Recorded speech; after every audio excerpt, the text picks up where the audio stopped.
Hello friends, എല്ലാവർക്കും നമസ്കാരം. ഇന്ന് ഞാൻ തികച്ചും വ്യത്യസ്തനായിട്ടുള്ള ഒരു കലാകാരനെ പരിചയപ്പെടുത്താനാണ് ഇന്ന് ഞാൻ ഈ വീഡിയോ ചെയ്യുന്നത്. നമ്മുടെ തൃശ്ശൂർക്കാരനായിട്ടുള്ള കല്ലൂർ സ്വദേശി വിൽസൺ ചേട്ടനാണ്. നമുക്ക് ആളെ ഇനി നേരിട്ട് പരിചയപ്പെടാം. നമസ്കാരം വിൽസൺ ചേട്ടാ. നമസ്കാരം. ഇരിക്കി. വിൽസൺ ചേട്ടനെ ആദ്യമായിട്ട് കാണുന്നത് തൃശ്ശൂര് മണ്ണമ്പേട്ട ഞങ്ങൾക്കൊരു ഡാൻസ് പ്രോഗ്രാം ഉണ്ടായിരുന്നു. അന്ന് വന്നപ്പോഴാണ് ഞാൻ വിൽസന്റെ പാട്ട് കേൾക്കണത്. ഞാൻ ഒരു 27 വയസ്സിലാണ് മദ്യം കൂടുതലായിട്ട് ഉപയോഗിച്ചത്. അതിന് മുന്നേ ഒരു 15 വയസ്സിൽ ഇങ്ങനെ കൂട്ടുകാരൊത്ത് ഒരു ദിവസം അങ്ങനെ കുടിച്ച് ഗ്യാസ് ആയിട്ടുണ്ട്. പിന്നെ 27 വയസ്സ് വരെ അങ്ങനെ മദ്യം ഒന്നും കഴിച്ചിട്ടില്ല. അതിനിടയ്ക്ക് ഈ പാട്ടുകൾ എന്തൊക്കെ ഉണ്ടായിരുന്നു. ഇതിന് ശേഷം പിന്നെ കൂടുതൽ പതുക്കെ ഒരു പുഴയുടെ ഒരു ഉള്ളിൽ നിന്നിട്ട് പിന്നെ നമ്മൾ ആഴക്കടലിലേക്ക് പോണ പോലെ അവസ്ഥയിൽ മദ്യം ശരിക്കും എന്നെ അങ്ങോട്ട് വിഴുങ്ങി. രക്ഷപ്പെടാൻ വേണ്ടിയിട്ട് ഞാൻ കുറേ ആഗ്രഹിച്ചു, എനിക്ക് പറ്റിയില്ല. അങ്ങനെ ഞാൻ മദ്യം കുടിക്കാൻ വേണ്ടി തന്നെ ഒരു പഞ്ചായത്ത് ഓഫീസിലേക്ക് ഞാൻ പോയി. അവിടെ ഒരു മെമ്പറുണ്ട്, സൈമൺ നമ്പാടെന്ന് പറയാം. ആളുടെ കയ്യിൽ നിന്ന് ഒരു 50 രൂപ മേടിച്ച് കൂടുതൽ ഒരു ലഹരിക്ക് വേണ്ടിയിട്ടാണ് അങ്ങോട്ട് പോയത്. അപ്പോൾ അവിടെ ആളുണ്ടായിരുന്നില്ല. അപ്പോൾ വേറെ ഉണ്ടായിരുന്ന സ്റ്റാഫുകൾ പറഞ്ഞു, ഞാൻ പാട്ട് പാടാൻ അവർക്ക് അറിയാമായിരുന്നു. അപ്പോൾ അവർ ഒരു പാട്ട് പാടാൻ ചേട്ടാ, എന്നാൽ നമുക്ക് ഒരു 100 രൂപ തരാം. അപ്പം എൻ്റെ മനസ്സിൽ അയ്യപ്പസ്വാമിയുടെ സാമവേദം എന്നുള്ള പാട്ടായിരുന്നു. അത് പാടി കഴിഞ്ഞപ്പോൾ അവർ എനിക്ക് 100 രൂപ തന്നു. ഞാൻ അതുകൊണ്ട് കുടിച്ചു, ഗ്യാസായി. പാട്ട് പാടിയത്. അപ്പോൾ ഒരു 100 രൂപ പൈസയ്ക്ക് വേണ്ടിയിട്ടാണ് ഞാൻ പാടിയത്. അപ്പോൾ പാടുമ്പോഴും ഒരുവിധം നല്ല പറ്റുണ്ടായിരുന്നു. പറ്റുമ്പുറത്ത് പൈസ കിട്ടേണ്ട മോഹം കൊണ്ട് ഒന്നും കൂടി ലയിച്ച് പാടും ചെയ്തു. പാട്ട് മോശമായ ഒരു പൈസ തരുമെന്ന് അറിയില്ലല്ലോ. പാട്ട് 100 രൂപയ്ക്ക് അത് അടിച്ച് മദ്യം കഴിച്ച് വീട്ടിൽ പോയി കിടന്നു. 10 മണിയപ്പോൾ വീട്ടിലേക്ക് ചാനലുകാരാണ് വരണത്. കാരണം ചപ്പിങ്ങനെ പാട്ട് വൈറലായിട്ടുണ്ട്. ആ മറിച്ചത്. അപ്പൊ ആ 8 വരി ഞാൻ നിങ്ങൾക്ക് വേണ്ടിട്ട് ഞാൻ മദ്യം പൂർണ്ണമായിട്ട് ഉപേക്ഷിച്ചു. അത് നമുക്ക് താലൂക്ക് ആശുപത്രിയിൽ പോയി അവിടെ ചികിത്സ നേടി. മരുന്നൊക്കെ കഴിച്ച് എൻ്റെ ഭാര്യ ഉണ്ടായിരുന്നു. അവിടെ നിന്ന് ചികിത്സിച്ച് ആൾക്കോളൊക്കെ കളഞ്ഞ് ഇപ്പൊ പുതിയൊരു മനുഷ്യനായിട്ട് വന്നിരിക്കണം. ഇനി ഒരിക്കലും മദ്യപാനത്തിന്റെ വഴിക്കില്ല. ഇനി പാട്ടിന്റെ ലഹരിയാണ് എൻ്റെ ആനന്ദം. ഇനി മദ്യത്തിന്റെ ലഹരിക്ക് പകരം സംഗീതത്തിന്റെ ലഹരി ആയിക്കോട്ടെ. അങ്ങനെ വിൽസൺ ചേട്ടൻ പാടിയ പാട്ട് സാമവേദം നാവിലുണർത്തിയ സ്വാമിയെ എന്നുള്ളൊരു പാട്ടാണ് പാടിയത്. പക്ഷെ അത് ഈ കോപ്പിറൈറ്റ് വരണത് കൊണ്ട് ഞാനിപ്പോൾ അത് ഇടണില്ല കേട്ടോ. നല്ല സൂപ്പർ അടിപൊളിയായിട്ട് പാടി. ഈ പാട്ടാണ് വൈറലായ പാട്ട്. ഈ പാട്ടിനാണ് MG ശ്രീകുമാർ സാറ് ഫേസ്ബുക്കിലൂടെ അഭിനന്ദിച്ചത്. അപ്പോൾ എനിക്കത് ഇടാൻ നിവൃത്തിയില്ലാത്തത് കൊണ്ടാണ് ഞാൻ ഈ പാട്ട് ഇടാത്തത് കേട്ടോ, വോയിസ് കൊടുക്കാത്തത്. ഓക്കെ. ഫസ്റ്റ് ഏത് സ്റ്റേജിലാണ് പാടിയത്? ആദ്യം ഞാൻ സ്റ്റേജിൽ പാടിയേക്കണത് ആദ്യത്തേന്നാണ് ഉദ്ദേശിക്കുന്നത്. ആദ്യം പാടിയേക്കണത് നമ്മുടെ ചിറ്റിശ്ശേരി പള്ളിയിലാണ്. പള്ളിയിലെ ഗായക വയറിലുണ്ടായിരുന്നു. അവിടെ ഒരു 4 വർഷം 5 വർഷത്തോളം. അന്ന് മദ്യപാനമൊന്നും ഉണ്ടായിരുന്നില്ല. അന്ന് പാട്ടിന്റെ രൂപത്തിൽ തന്നെ പാട്ട് സംഗീതം പഠിച്ചിട്ടില്ല. കുറച്ച് നാൾ നിസ്സാരം കുറച്ച് സപ്തസ്വരങ്ങൾ പഠിച്ചു. പിന്നെ അങ്ങനെ അങ്ങോട്ട് പാടുണ്ടായിരുന്നു. പിന്നെ അത് നിർത്തി. പിന്നെ കുറെ നാട് സഞ്ചാരിയായിട്ട് പോയി. പിന്നെ തിരിച്ചു വന്ന് മാരേജ് കഴിഞ്ഞു. എന്നിട്ടും കിഴക്കേ പള്ളി കല്ലൂര് അവിടെ കുറച്ച് നാൾ ഗായക സംഘത്തിൽ ഉണ്ടായിരുന്നു. പിന്നെ അതിനിടയ്ക്ക് നാട് സഞ്ചാരിയായിരുന്നു. അപ്പോൾ തമിഴ്നാടും കർണാടകയും ചേർന്ന ഒസൂർ എന്ന് പറഞ്ഞ സ്ഥലമുണ്ട്. അവിടെ ഫ്രണ്ട്സ് മെലോഡി ഓർക്കസ്ട്ര എന്ന് പറഞ്ഞാൽ അവരുടെ കൂടെ 1 വർഷത്തോളം ഗാനമേളയിൽ പാട്ട് പാടിയിട്ടുണ്ട്. അത് സ്റ്റേജ്. പിന്നെ അങ്ങനെ അത് കഴിഞ്ഞ് പിന്നെ കൂടുതലും മദ്യത്തിന് അടിമയായി. ഇപ്പൊ പിന്നെ കള്ള് ഷാപ്പിലും ബാറിലും റോട്ടിലൊക്കെ പെട്രോൾ കിടക്കലും ഒക്കെ. ഇപ്പൊ അതിന് പൂർണ്ണ മോചനം നേടാൻ ദൈവം നമ്മളെ സഹായിക്കും.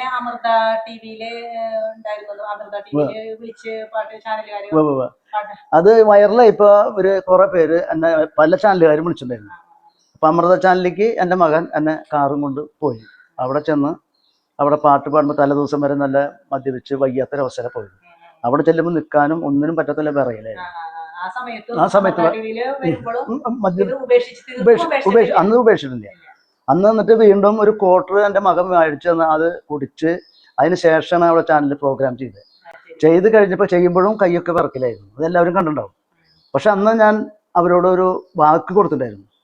ഇനി ഇങ്ങനത്തെ ഒരു ഈ സ്റ്റേജിൽ വന്നപ്പോൾ ശ്വേതമേനോൻ മേഡം എന്നോട് ചോദിച്ചു, വിൽസേട്ട എന്തായാലും ഈ മദ്യപാനം ഉപേക്ഷിച്ച് വീണ്ടും എനിക്ക് തിരിച്ചു വരാൻ പറ്റും? തീർച്ചയായും ഞാൻ തിരിച്ചു വരും. ഞാൻ മദ്യപാനം നിർത്തി പൂർണ്ണ ഒരു കലാകാരനായിട്ട് തിരിച്ചു വരും. ഇത് എൻ്റെ വാക്കാണെന്ന് ഞാൻ അവരോട് പറഞ്ഞിട്ടുണ്ടായിരുന്നു. അത് കഴിഞ്ഞ് 8 ദിവസം കഴിഞ്ഞപ്പോൾ ഈ ഡി അഡിക്ഷൻ സെൻ്ററിൽ ചാലക്കുടി താലൂക്ക് വിമുക്തിയിൽ പോയി ഞാൻ കിടന്ന് ആ വാക്ക് പാലിച്ച് ചികിത്സ ചെയ്ത് മാറ്റി വന്നു. ഇപ്പൊ 2-2.5 മാസമായി മദ്യത്തിന്റെ യാതൊരു ദുശീലില്ല.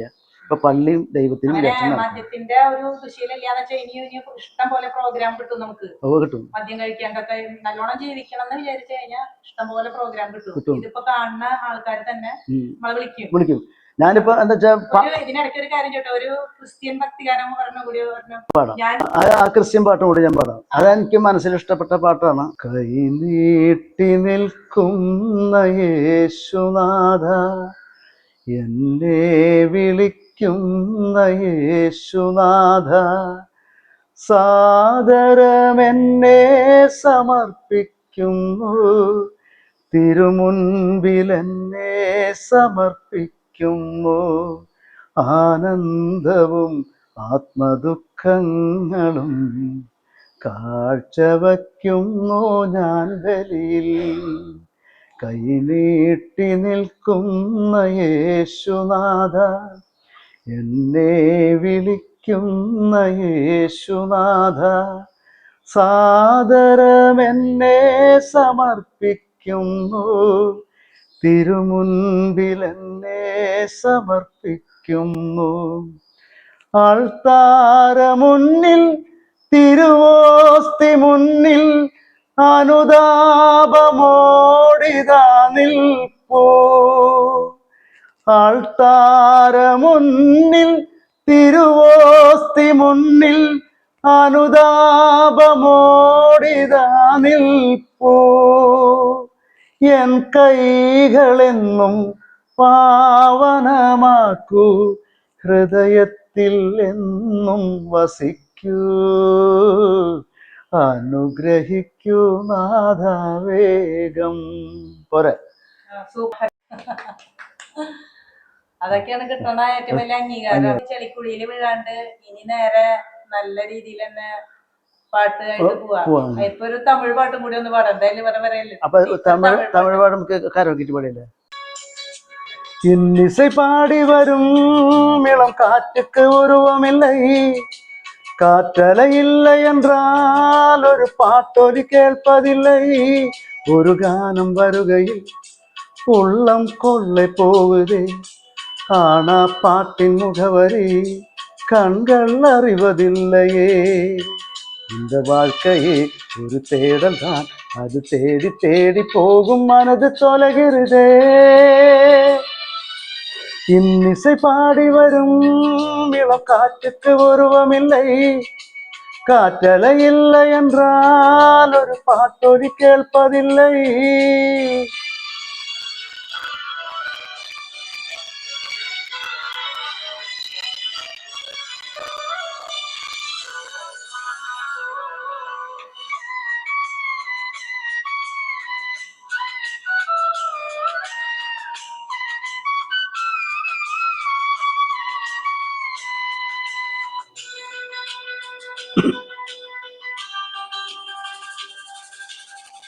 இல்லை என்றாலோ நிறம் பார்க்க முடியாது, நிறம் பார்க்க உன் கண்ணை நீ பார்க்க முடியாது. குயில் இசை போதுமே, அட குயில் முகம் தேவையா, உணர்வுகள் போதுமே அதின் உருவம் தேவையா. கண்ணில் காட்சி தோன்றிவிட்டால் கற்பனை தீர்ந்துவிடும், கண்ணில் தோன்றால் காட்சி என்றால் கற்பனை வளர்ந்துவிடும். அட பாடல் போல தேடல் கூட ஒரு சுகமே. இன்னிசை பாடி வரும் இளம் காற்றுக்கு உருவமில்லை, காற்றலை இல்லை என்றால் ஒரு பாட்டொலி கேட்பதில்லை.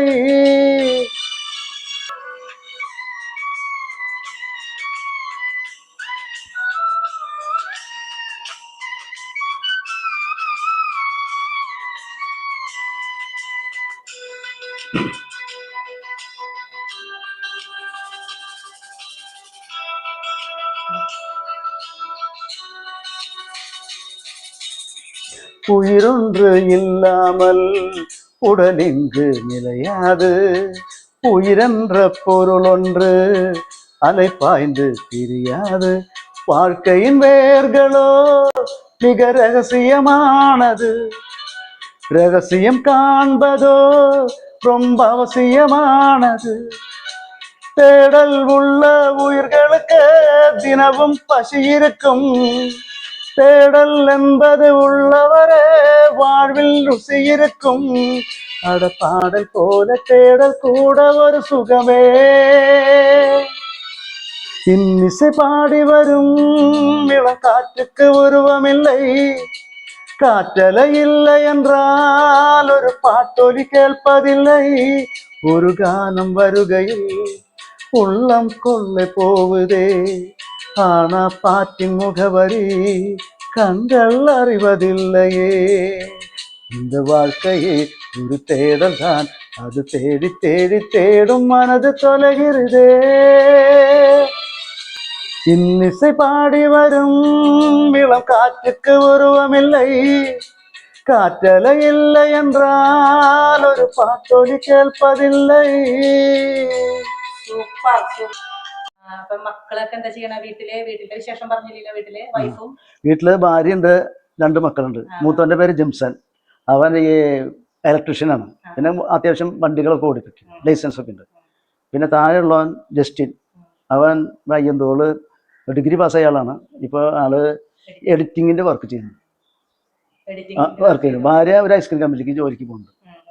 ഇപ്പൊ എല്ലാവർക്കും സന്തോഷമായിട്ടിരിക്കും. മദ്യപാനം നിർത്തിയതിനു ശേഷം വീട്ടില് നല്ല സന്തോഷം സമാധാനം. വീട്ടിലും നാട്ടുകാർക്ക് ഒന്നാമത്. നാട്ടുകാർക്ക് ഞാൻ പോണ കണ്ടു കഴിഞ്ഞാൽ ദേഷ്യമാണ്. കാരണം മുറുക്കി തുപ്പി മുണ്ടൊക്കെ അഴിഞ്ഞു പോയിട്ടൊക്കെ വരുമ്പോ നാട്ടുകാർക്ക് വെറുപ്പായിരുന്നു. ഇപ്പൊ അവരൊക്കെ ആയി, വിൻസേട്ടാ എന്നാ ഇവിടെ പ്രോഗ്രാം, വിൻസേട്ടാ എങ്ങടെ പോണ, വിൻസേട്ടാ എന്നുള്ള വിളി. അല്ലെങ്കിൽ എല്ലാ നാട്ടുകാർക്ക്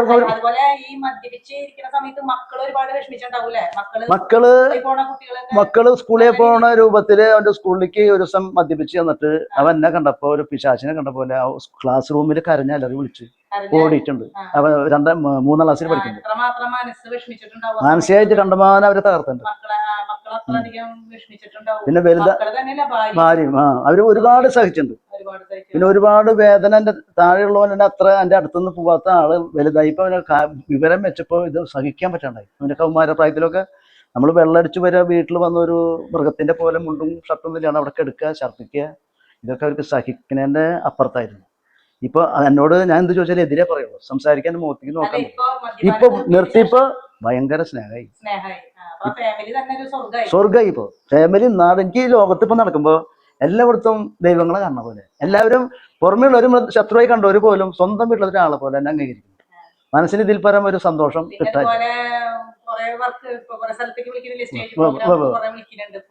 കുറെ സ്ഥലത്തേക്ക് പോയി. പത്തനംതിട്ട, തിരുവനന്തപുരം, വൈറ്റില, പിന്നെ നമ്മുടെ നാടുകളിലെ അമ്പലങ്ങളിലെ സ്കൂളുകളിലൊക്കെ കുറെ പ്രോഗ്രാമിന് വിളിച്ചു. കുറെ പൊന്നാട അണിയിച്ച് ആദരിച്ചു, കപ്പുകൾ തന്നു, അത്യാവശ്യം കാശുകൾ തന്നു. പിന്നെ പ്രോഗ്രാമിനെ ഒരു വിളിക്കുന്നുണ്ട്. ശ്രീകുമാറിനെ കാണാൻ മാത്രമല്ല, സിനിമയിലേക്ക് ഒരു പാട്ട് പാടാൻ ചാൻസ് കിട്ടും വേണം. അതൊരു മോഹം. എനിക്ക് ഏറ്റവും ഇഷ്ടം യേശുദാസിനെ ആയിരുന്നു. പക്ഷെ ശ്രീകുമാറിനെ എന്തുകൊണ്ട് ഇഷ്ടപ്പെടുന്നു വെച്ച് കഴിഞ്ഞാൽ, പാട്ട് സംഗീതം ചെയ്തിരുന്നത് എം ജി ശ്രീകുമാറാണ്. സാമവേദം അതൊരു പ്രത്യേക പാട്ടാണ്. അതിലൂടെ തന്നെ നമ്മൾ ഫേമസ് ആയത്. അപ്പൊ അതുകൊണ്ട് പാട്ടുകാരിലുപരി ആളോടൊരു ഒരു സഹോദര സ്നേഹം എം ജി ശ്രീകുമാർ സാറിനോട്. പിന്നെ ആളുടെ പാട്ടുകൾ ഭയങ്കര പാട്ടുകളാണ്, കേൾക്കാൻ എനിക്ക് നല്ല ഇഷ്ടമാണ്. ആളെ വളരെ ഇഷ്ടപ്പെട്ട ഒരു ഗായകനാണ്. എല്ലാവരേക്കാളും ഒരു മാർക്ക് കൂടുതൽ കൊടുക്കുന്നുണ്ട്. പക്ഷെ സംഗീതത്തിനെ പറ്റി ഏറ്റവും ഇഷ്ടപ്പെട്ട ഗായകൻ എന്ന് പറഞ്ഞാൽ Yesudas, S P Balasubrahmanyam sir ഒക്കെ ഉണ്ട്. പക്ഷെ ഇങ്ങനെ രൂപത്തിൽ നോക്കുമ്പോൾ പിന്നെ ഞാൻ പാടിയിട്ട് കള്ളു പിടിച്ചിട്ട് ഇങ്ങനെ പാടിയെങ്കിലും എന്നെ ആള് ഈ ഫേസ്ബുക്കില് എനിക്ക് വേണ്ടി ഒരു പ്രോത്സാഹനം ചെയ്തതാണ് ശ്രീകുമാർ. വിൽസന് ഒരു സരസ്വതി കടാക്ഷം കിട്ടിയിട്ടുണ്ട്. അങ്ങനെയൊക്കെയാണ് ഇതിപ്പോ 4 കോടി ജനങ്ങൾ ഇത് കാണാനിടയായത്. അപ്പൊ ദൈവത്തിനെ പോലെ ഒരു അനുഗ്രഹം കൂടി തന്ന ഒരു മനുഷ്യനായതുകൊണ്ട് ഗായകനേക്കാളും ഉപരി ആ വ്യക്തിനെ കൂടുതൽ എനിക്ക് ഇഷ്ടപ്പെട്ടതുകൊണ്ടാണ് എം ജി ശ്രീകുമാറിനെ ഏറ്റവും ഇഷ്ടം. ആഗ്രഹങ്ങളൊക്കെ സാധിക്കട്ടെ. എം ജി ശ്രീകുമാർ സാറിനെ കാണാനും അതുപോലെ തന്നെ ഒരു സിനിമയിലെ ഒരു പാട്ട് ചാൻസ് കിട്ടാനും ദൈവം അനുഗ്രഹിക്കട്ടെ. ഇനിയും ഇതുപോലെ ഒരു കുഴപ്പങ്ങളൊന്നും ഇല്ലാണ്ട് കുടിക്കാൻ ഇനി ആയിരിക്കുന്ന വഴുതി വീഴാണ്ട് നല്ല രീതിയിൽ ഇപ്പോൾ ഇഷ്ടം പോലെ ചാൻസുകൾ കിട്ടും. ഞാൻ എന്തായാലും എന്റെ ഈ വീഡിയോയില് ഫോൺ നമ്പറൊക്കെ മെൻഷൻ ചെയ്യുന്നുണ്ട്. അപ്പൊ എല്ലാവരും വിളിച്ച് ഇഷ്ടംപോലെ ഇനിയും പ്രോഗ്രാമുകൾ കിട്ടും. നല്ല രീതിയിൽ പോയി സന്തോഷമായി. അപ്പൊ എന്തായാലും ഇത്ര നേരം സംസാരിച്ചതില് ഒരുപാട് സന്തോഷം. പിന്നെ എന്താ പറയാ, thank you very much. Okay.